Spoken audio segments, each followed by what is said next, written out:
Let's bring in Texas Lieutenant Governor Dan Patrick. Lieutenant Governor, tell me what you want to accomplish today by this border visit. I know it's raining, but you've got a lot that you want to show the former president and get the word out to the American people. What's your goal? So the goal is to show the stark comparison between what President Trump was doing and what President Biden is doing.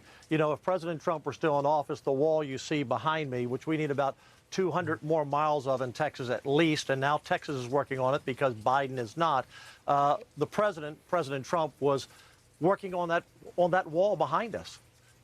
You know, the key, Dana, is we've got to stop people coming across the border. When Kamala Harris was here, she talked about the root cause. The root cause of the problem is she and the president of not stopping people coming across the border, which is about a mile over this hill.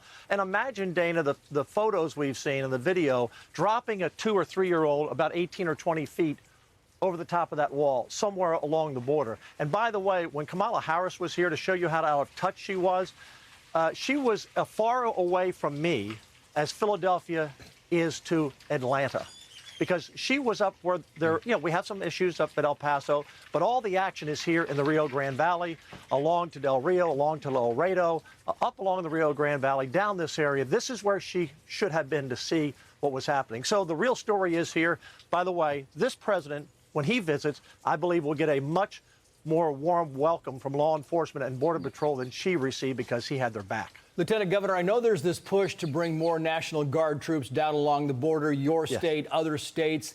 Have you heard from anybody in the Biden administration concerning this push?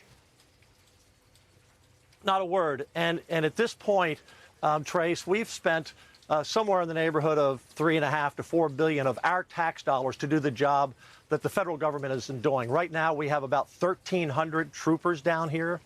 We have about 12 air assets that are ours. We have about 10 boats on the water, not the federal government. We're doing most of the work, and we now have National Guard at the border as well. And, you know, Governor Abbott, a few weeks ago, time goes by so quickly, we just signed into law and made a budget execution motion to put $250 million in to begin building the wall and the fence here. We're going to start on private property, on state-owned property, but we're going to have to do it, and we shouldn't have to do it. Texas taxpayers shouldn't have this burden, but Texas is going to have to stand in the gap, and we're happy to have the help from the other states who are sending National Guard units or law enforcement, because this is an American problem. This is a Texas problem, but it's an American problem. Every county in the country is a border county, because we're looking again at 400% increases in the number of people who are crossing the border now in the Rio Grande Valley and the cities I mentioned compared to a year ago.